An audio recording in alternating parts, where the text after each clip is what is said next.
Ellen Novak pulled into her driveway at 6:17 in the morning.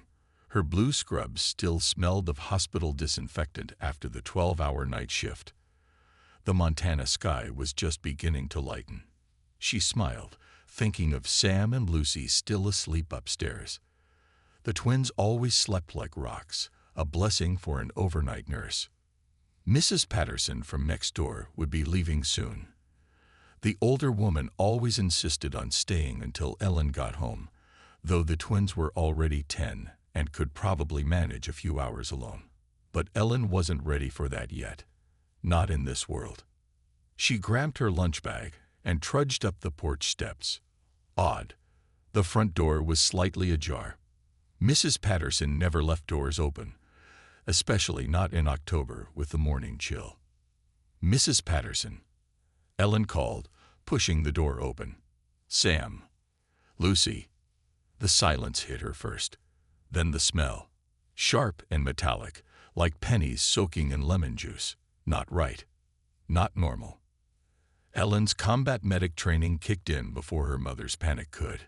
She moved carefully through the living room, eyes scanning for threats. The coffee table was overturned. Lucy's homework papers scattered across the floor. A lamp broken. "Kids." Her voice echoed through the empty house. In the kitchen, chair legs had scraped long marks across the linoleum. The twins' cereal bowls sat half empty on the table, milk gone warm and soggy. On the wall above the sink, a strange black mark like a burn, shaped almost like a handprint, but with too many fingers. Ellen took the stairs 2 at a time. The children's bedroom door hung open. Empty beds. Mrs. Patterson wasn't in the guest room either.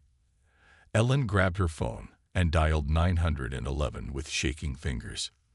"This is Ellen Novak at 1472 Pine Ridge Road. My children are missing." There are signs of a struggle. While waiting for the sheriff, Ellen searched the house again.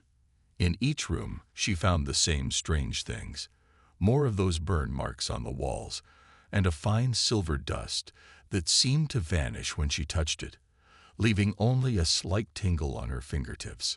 Sheriff Joe Bennett arrived 20 minutes later, bringing 2 deputies with him. "When did you last see the kids?"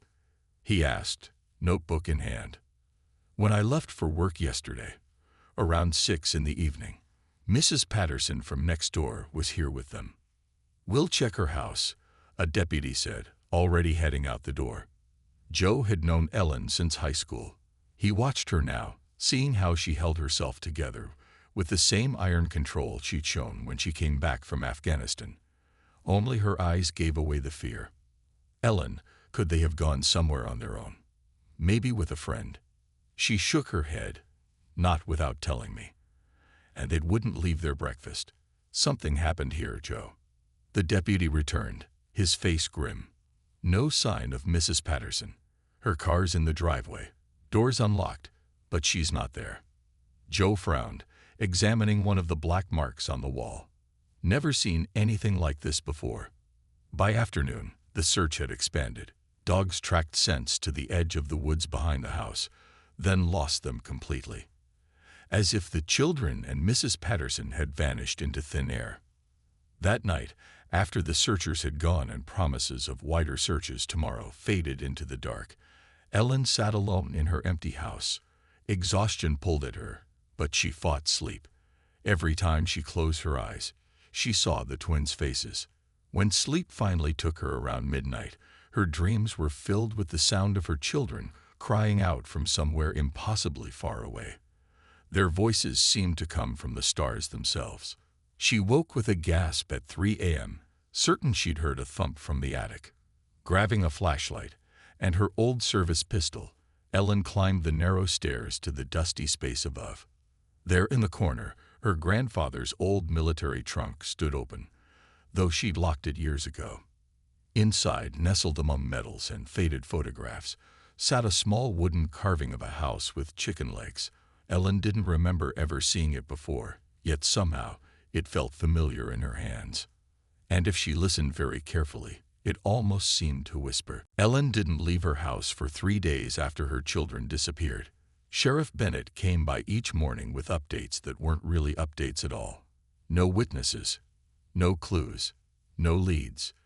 The search teams found nothing in the woods. Mrs. Patterson's family filed their own missing person report. On the fourth day, Ellen sat at her kitchen table with her laptop open. She hadn't slept much. The wooden house figurine sat beside her keyboard. She couldn't explain why she kept it close, only that it felt wrong to put it away. Ellen typed "children missing strange marks silver dust" into the search box. Most results were science fiction stories or conspiracy websites. But on page 3, she found a news article from Seattle about a boy who vanished from his bedroom 2 weeks ago. The father, Frank Whitman, described finding unusual burn marks on the walls. Ellen's hands shook as she found Frank's email address through his business website. She wrote him a short message describing what happened to Sam and Lucy, mentioning the burn marks and silver dust. His reply came 20 minutes later. "Call me, please." Frank's voice was tired when he answered. "I knew there would be others," he said. "They took my son Greg. There was nothing I could do." "What happened?" Ellen asked. "I heard a noise from his room. By the time I got there, these tall shapes were carrying him through some kind of light in the air. They'd moved so fast, left those burn marks and some kind of dust that disappeared." "Did you see their faces?" "No, but I know what I saw wasn't human." Ellen should have thought he was crazy. But instead, she felt a strange calm settle over her. "You were military, weren't you?" There was a pause. "Marines. 8 years. How did you know?" "Just a feeling." They talked for an hour. Frank had started a private online group for parents with similar stories. He invited Ellen to join. There were 12 parents in the group. All had children who disappeared within the same 3-day period. All had military backgrounds. All found the same strange marks and silver dust. A woman named Carly Diaz from Miami had started collecting patterns. She worked with data for a living and had created a map showing where children were taken. She had theories about magnetic field lines and star positions. Most of the others thought she was reaching, but Ellen wasn't so sure. That night, Ellen dreamed again of her children. This time she saw them floating in glass boxes filled with pale blue liquid. They weren't alone. Other children floated nearby, sleeping or frozen. Above them moved tall, thin figures with skin that reflected light like mirrors. She woke up crying and found herself holding the wooden house figurine, though she didn't remember taking it to bed. In the dim light, she could have sworn its tiny chicken legs moved slightly. The next morning, Ellen found herself doing something strange. She took a piece of firewood from the stack on her porch and began carving it with her grandfather's old hunting knife. Her hands moved with purpose, though she'd never carved anything before. By noon, she had shaped a rough talisman covered in symbols she didn't recognize, but somehow knew were right. Her phone rang. It was Carly from the online group. "Ellen, I found something weird. All of us with missing kids. I looked deeper into our military records. We all had ancestors who served in Eastern Europe during World War II. Different units, different countries, but all in the same region of the Carpathian Mountains within a 2-year period." Ellen looked at the wooden figurine from her grandfather's trunk. He had served in that war. He never talked about it much, only told her strange stories before bed. Stories about a witch who lived in a house with chicken legs. Stories about the Baba Yaga. "Carly," Ellen said slowly, "I think I might know what connects us." That evening, someone knocked on Ellen's front door. When she opened it, a woman in a dark suit stood on her porch. She had short gray hair and eyes that had seen too much. "Ellen Novak?" the woman asked. "My name is Diana Powell. I believe you've been looking for your children. We need to talk about where they've been taken." Ellen sat across from Diana Powell at the kitchen table. The woman's badge didn't look like any government ID Ellen had ever seen. It had no agency name, just a simple black symbol that seemed to shift when Ellen tried to focus on it. "We don't officially exist," Diana explained, tucking the badge away. "My department monitors unusual events. Events like your children's abduction. You know who took them? Ellen leaned forward. We call them the Vrel. They're not from Earth. Diana said this so matter-of-factly that Ellen almost laughed, but the wooden figurine on the table between them seemed to grow warmer. Aliens. Ellen let the word sit in the air. It should have sounded ridiculous, yet somehow it made perfect sense. Diana nodded. They've been visiting Earth for centuries. Usually they just observe, but every few decades they collect specimens. My children are not specimens. Ellen's voice was ice. Of course not. But that's how they see all life forms. The Vrel consider themselves preservationists. They believe they're saving samples of species before extinction events. Do they bring them back? Diana looked away. Not usually. Ellen's fingers found the wooden carving she'd been working on. How do you know all this? We've been tracking them since 1947. Your grandfather was one of our first field agents. Ellen's head snapped up. My grandfather was a cook in the army. Diana smiled sadly. That was his cover. He was part of a special unit that made contact with something in the Carpathian Mountains, something old and powerful. The wooden house figurine seemed to pulse in time with Ellen's heartbeat. The Baba Yaga, Ellen whispered. Diana's eyes widened. How do you know that name? He told me stories when I was little. Ellen picked up the chicken-legged house, and this was in his trunk. Diana reached for it, then pulled her hand back as if burned. May I ask what you've been dreaming about since your children disappeared? Ellen described the dreams of her children in glass boxes, the tall figures with mirror skin.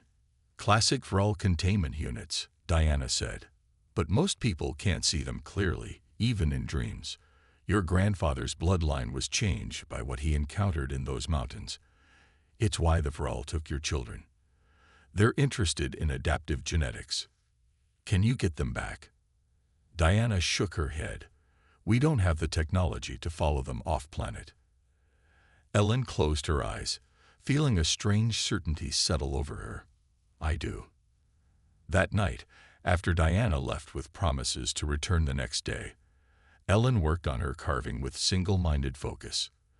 The wooden talisman took shape under her hands, covered in symbols that seemed to glow faintly in the dark. At midnight, she placed the finished talisman in the center of her living room floor. She set the chicken-legged house figurine on top of it. Words came to her then, words in a language she'd never spoken but somehow knew. Words that tasted of earth and blood and ancient trees. As she spoke, the air in the room grew thick. The walls creaked. Dust fell from the ceiling. The wooden figurine began to grow, its tiny legs stretching and thickening. Ellen continued the chant, her voice growing stronger as the house around her began to change. Walls shifted, rooms expanded. Wood groaned and split, only to heal in new configurations. The foundation stones cracked as massive roots pushed through the concrete. By dawn, nothing about Ellen's house looked normal anymore. The windows had changed shape, becoming more like eyes. The doors were taller, the frames arched like brows. And beneath it all, Ellen could feel the pulse of something alive. She stepped onto her front porch just as Frank's car pulled into the driveway. Carly was with him. They both stared open-mouthed at what Ellen's house had become. Diana's black SUV screeched to a halt behind them. She jumped out, followed by 3 people carrying strange equipment. "What have you done?" Diana asked, looking up at the transformed house. Ellen smiled. It wasn't a pleasant smile. It was the smile of a mother who had found a way to reach her stolen children. "I called her," Ellen said, and she answered. As if in response, the entire house shuddered. Then, with a sound of tearing earth and breaking concrete, the house rose up on 2 massive, gnarled wooden legs. The house took one thundering step forward, then another. The ground shook, trees swayed.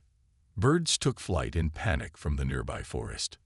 "Get in," Ellen shouted to the others from her front door, which now hung 10 feet above the ground. Frank reacted first, climbing the porch steps that moved like a living thing beneath his feet. Carly followed, her face pale but determined. Diana waved her team forward with their equipment. "Where is it going?" Frank asked once they were all inside. "To find a door," Ellen said. She didn't know how she knew this, but the certainty filled her mind like it had always been there. The inside of the house had changed even more than the outside. Rooms flowed into each other now. Walls curved like ribs. The wooden floors rippled with each massive step. Diana set up her equipment on what had once been Ellen's dining table. "We need to track this. Nothing like this has ever happened before." Ellen barely heard her. She stood in the center of the main room, eyes closed, feeling the house move as if it were her own body taking each step. "There," she said, pointing east. "That's where we need to go." The house changed direction, walking toward the mountains. It moved faster now, its giant legs covering hundreds of feet with each stride. By noon, they reached a clearing high in the mountains where no trails led. The house stopped. "What now?" Carly asked. Ellen didn't answer. She was looking at the wooden talisman in her hands. It was changing, growing warm, symbols glowing with a soft green light. "Diana," Ellen said quietly, "tell me everything you know about my grandfather. Everything." Diana checked readings on her equipment before answering. His unit found a structure in the mountains, not built by human hands.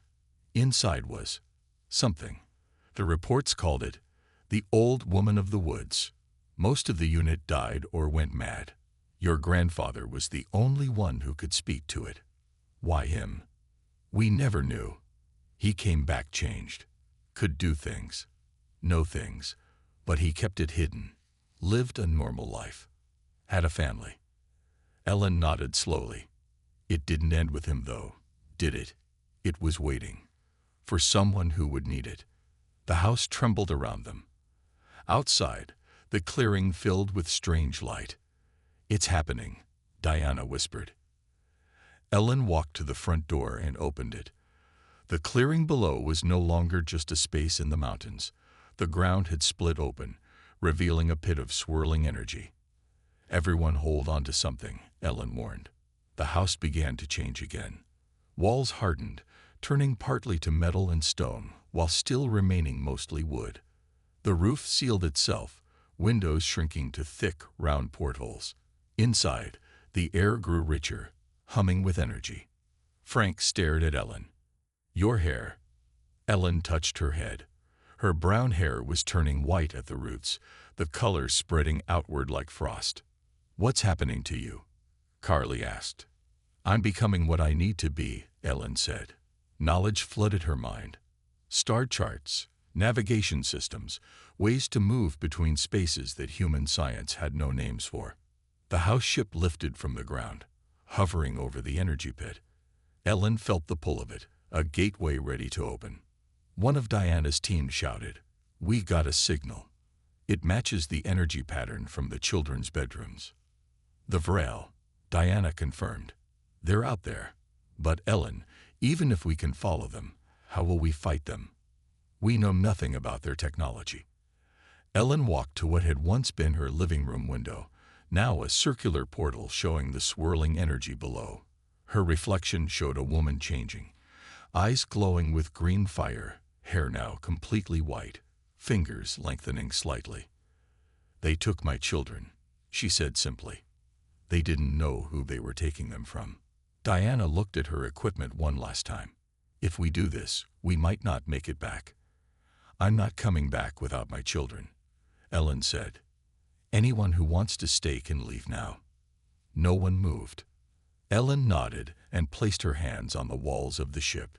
She felt its hunger to move, to hunt. It wanted what she wanted. "Find my children," she whispered to it. The house ship plunged into the swirling pit of energy and was gone, leaving behind only a circle of scorched earth in the mountain clearing. The journey through the portal felt endless. Light stretched and twisted around them. Frank and Carly were sick, huddled on the floor. Diana and her team weren't much better. Only Ellen stood firm, Her hands pressed against the living walls of the ship, her mind connected to its strange consciousness. When they emerged, stars spread before them. Not the familiar patterns Ellen had known all her life, but strange new constellations and colors humans had no names for. "We made it," Diana whispered, checking her equipment with shaking hands. "We're somewhere else." Ellen nodded. The ship hummed around them, a sound almost like purring. "It knows where to go," she said. Her voice had changed, carrying echoes like multiple voices speaking at once. Frank pulled himself up using a wooden beam that bent slightly to help him. "How are we breathing? How are we not crushed or frozen or whatever happens in space?" Ellen smiled. "The house protects us, like it protected my grandfather." She looked out the window at the star field. "I can feel them. The Vral ship isn't far." Diana's equipment beeped. "She's right. I'm picking up an energy signature matching what we found at the abduction sites. It's moving fast, but this is impossible." "What is it?" Carly asked. "According to these readings, we're moving faster than light. But there's no technology, no engines." Ellen nodded. "Not technology. Something older." The house ship surged forward. Outside the windows, space itself seemed to fold around them. Stars blurred and stretched. Inside Ellen's mind, knowledge continued to pour in. She saw the history of the Baba Yaga, not as a simple witch from children's stories, but as something ancient that had walked between worlds since before humans built their first cities. She saw how it had waited, how it had chosen her grandfather, how it had passed through her mother to her, waiting for when it would be needed. There, Ellen pointed to a distant shape growing larger. "That's their ship." The Vrol vessel was beautiful in a cold way. It looked like liquid metal frozen in mid-flow, all curves and reflective surfaces. It was many times larger than Ellen's house ship. "They're accelerating," Diana reported. "They've detected us." "They're afraid," Ellen said, surprised. "They recognize what this ship is." The house ship gave chase. Wood groaned as it pushed itself faster. Metal and stone elements shifted to create something like a pointed beak at the front. Outside, space continued to bend around them. "We're gaining on them," Frank said, watching through a window. The Vrol ship suddenly changed course, heading toward a massive structure in the distance, a ring of metal larger than Earth's moon, spinning slowly in space. "What is that?" Carly asked. "A gateway," Ellen said. Knowledge filled her mind faster now. "It leads to their home system. If they make it through, we'll lose them." Diana's team worked frantically with their equipment. "We can't match their speed. They'll reach it before we do." Ellen closed her eyes. She placed both hands on the wooden walls, feeling the pulse of the ancient power flowing through the ship and now through her. "We don't need their gateway," she whispered. She spoke words in that strange language again. The house ship shuddered. The wooden walls began to glow with symbols like those on Ellen's talisman. "Everyone brace yourselves," Ellen warned. The space in front of their ship tore open. Not clean and controlled like the Vrel's ring, but ragged and wild. A wound in reality itself. "What are you doing?" Diana shouted. "Making our own door," Ellen said. Her eyes glowed green. Her white hair floated around her head as if underwater. Her fingers had grown longer, nails hardening into something like claws. "Their ship can't do this. Only we can." The house ship plunged into the tear in space. The journey this time was worse than before. Frank and Carly passed out. Diana's equipment sparked and died. Ellen alone remained conscious, her transformed body better able to withstand the passage. When they emerged, a vast new star system spread before them. At its center hung an enormous red sun. Orbiting it were dozens of worlds connected by shimmering lines of energy. And there, just ahead of them, was the Vral ship, slowing as it approached a massive space station that glittered like a diamond in the void. "I found you," Ellen whispered, not to the Vrel, but to her children. "Mother is coming." The space station grew larger as they approached. It wasn't one structure, but many, connected by tubes and bridges, all spinning slowly around a central hub. Lights of all colors flickered across its surface like jewels. "It's beautiful," Carly whispered. She and Frank had woken up as they neared the station. Diana checked her equipment. Most of it was broken, but one scanner still worked. "I'm reading thousands of life signs. Different species. This must be some kind of meeting place." Ellen barely heard them. Her focus was on the Vrel ship docking at one of the outer rings. "We need to follow them," she said. Her voice sounded less human now, deeper and with strange echoes. "How?" Frank asked. "We can't exactly park next to them. We don't look like we belong here." Ellen smiled. It wasn't a kind smile. "We don't need to look like we belong." The house ship moved toward the station. As they got closer, smaller ships appeared around them. Security patrols. Beams of light scanned their unusual vessel. "They're trying to communicate," Diana said, watching symbols flash across her last working screen. "Let them," Ellen replied. She placed her hands on the wooden walls again. The ship responded instantly, changing shape. The outside remained mostly the same, but inside, new rooms formed. A control chamber grew around them, chairs pushing up from the floor like mushrooms. "What are you doing?" Carly asked. "Getting us ready." Ellen turned to them, her transformation more obvious now.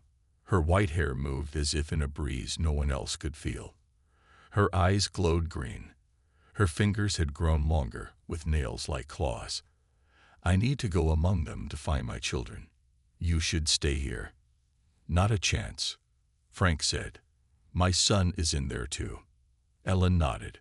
"Then the ship will protect you." The security vessels surrounded them now, lights flashing in warning patterns. Ellen spoke to the ship in that strange language. The wooden walls rippled in response. They vanished. One moment they were surrounded by security ships. The next, they were inside the station, in a dark, empty docking bay. "How did we do that?" Diana whispered. "We stepped sideways," Ellen said. "Between spaces. It's what the Baba Yaga's hut could always do." The inside of the station was even stranger than it had looked from outside. The halls were filled with beings of all shapes and sizes. Some had too many limbs, others had none. Some floated in the air, others crawled along the walls. Ellen led the way.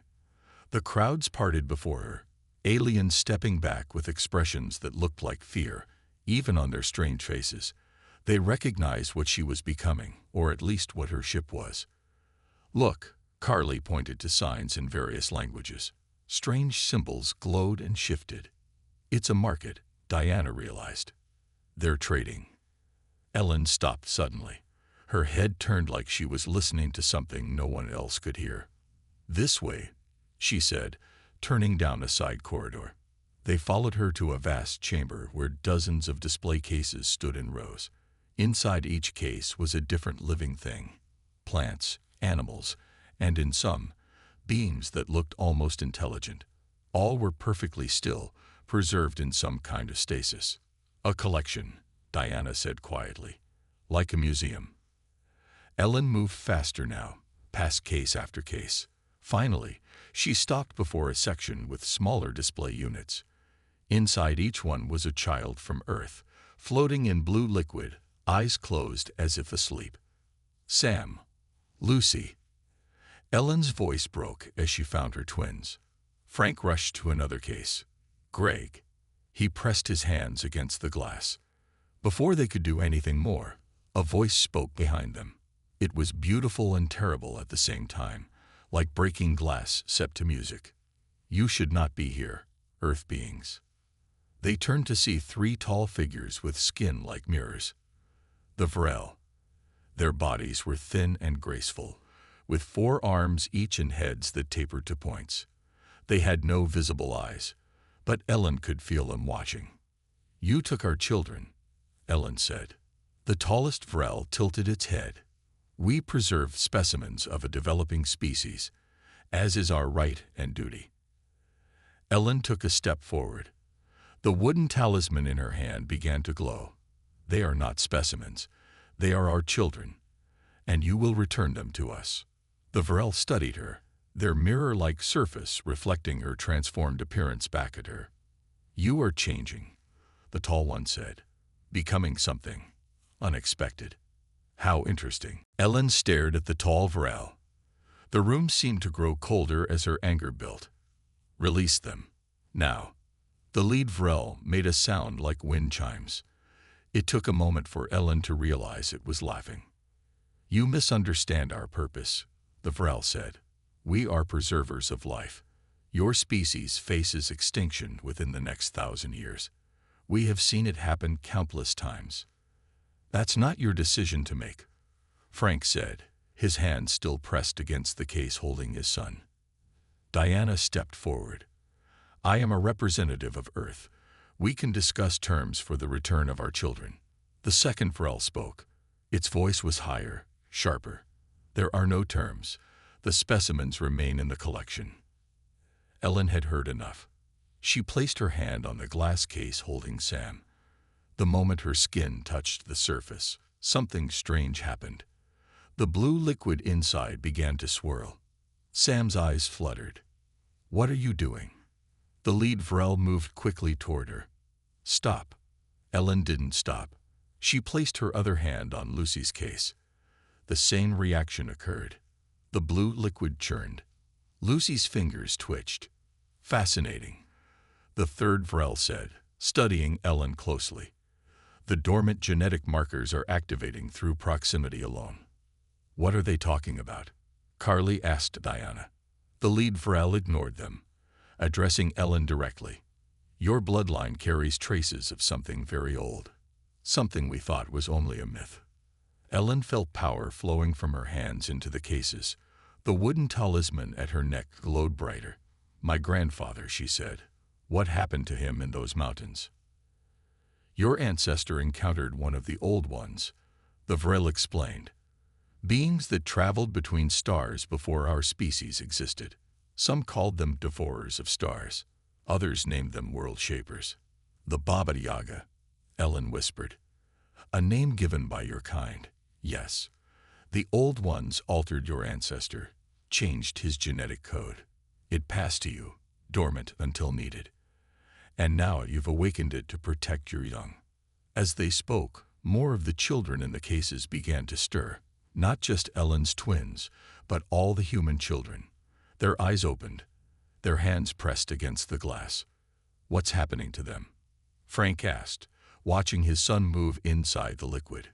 She's waking them, Diana said, amazed. All of them. The lead Vrel backed away. The specimens were not supposed to regain consciousness during preservation. This is most irregular. Suddenly, Sam's case cracked. A thin line appeared across the glass, then spread. Lucy's case did the same, then Greg's, then all the others. Stop this immediately, the lead Vrel commanded. Ellen smiled, her teeth now slightly pointed. I'm not doing anything. They are. The first case shattered. Blue liquid spilled across the floor as Sam floated gently down. His eyes were open but strange, glowing slightly with the same green light as Ellen's. One by one, the other cases broke. The children stepped out, dripping with blue liquid but seemingly unharmed. They moved with unusual grace, as if they were all part of a single organism. Lucy walked to Ellen's side and took her hand. Mother, she said, but her voice had the same echo as Ellen's now. We heard you calling. What have you done to them? The lead Vrel demanded. You wanted to preserve human DNA, Ellen said, but you chose children with special bloodlines, military families, descendants of those who encountered things beyond human understanding. Some genetic potential was expected, the second Vrel admitted, but nothing like this. All around the room, alarms began to sound. The lead Vrel touched a device on its arm. Security to preservation all. Contain the human specimens. Ellen looked at her children, then at the other awakened children. Their eyes all glowed with the same green light. Some of them were already showing physical changes. Hair turning white. Fingers lengthening. "We need to get back to the ship," Diana said urgently. The lead Vrel moved to block their path. "The specimens will remain. You have triggered something unexpected, but this makes them even more valuable to our collection." Ellen stepped forward, her children beside her. "They are not specimens. They are our future, and you have awakened something you cannot control." Doors slid open around the hall. Vrel security forces poured in, carrying weapons that hummed with energy. They surrounded Ellen, the children, and their companions. "Final warning," the lead Vrel said. "The specimens will remain in our collection." Ellen looked at her children, then at the other transformed kids. Something passed between them without words. An understanding, a plan. "Now," Ellen said softly. The children raised their hands together. Green light flowed between them, connecting like a web. The security forces fired their weapons, but the energy beams stopped in midair, caught in the light. "Impossible," the second Vrel cried. "You took children of soldiers," Ellen said. "Children whose ancestors carried something ancient in their blood. Something that protects its own." The web of light expanded, pushing the Vrel back. Ellen felt the house ship calling to her from across the station. It was changing again, responding to her transformation and the children's awakening. "We need to go," she told the others. "The ship is coming." Frank and Carly helped gather the children. Diana and her team formed a protective circle around them. The Vrel forces continued to fire, but their weapons had no effect against the shield of green light. The lead Vrel studied Ellen with what seemed like new respect. "You are more than we anticipated, but you cannot escape. This station has defenses beyond your understanding." Ellen smiled. "I don't need to understand your defenses to break them." A rumbling shook the station. Metal groaned. Lights flickered. Through the windows, they could see Ellen's house ship approaching, but it had changed again. It was larger now, covered in what looked like wooden armor grown over metal. Its legs had multiplied, moving like a spider's as it crawled across the station's surface. The ship tore through the outer wall of the hall. No air escaped. The breach sealed itself instantly with a web of green light. The front of the ship opened like a mouth, revealing a passage inside. "Go," Ellen commanded. The children moved as one, flowing toward the ship with Frank, Carly, and Diana's team close behind. The lead Vrel did not try to stop them now. Instead, it watched with its featureless face, somehow showing curiosity. "What will you do?" "Return to your world and prepare them for war against us." Ellen paused at the entrance to her ship. "We don't want war. We want to be left alone to determine our own future. All species say this. Few achieve it." Ellen considered the alien leader. "Then let us be the first. Establish a new protocol. No taking of sentient beings without consent. No more children stolen from their homes." "You bargain from a position of unexpected strength," the Vrel admitted. "But what guarantee do we have that humans won't become a threat once they develop space travel?"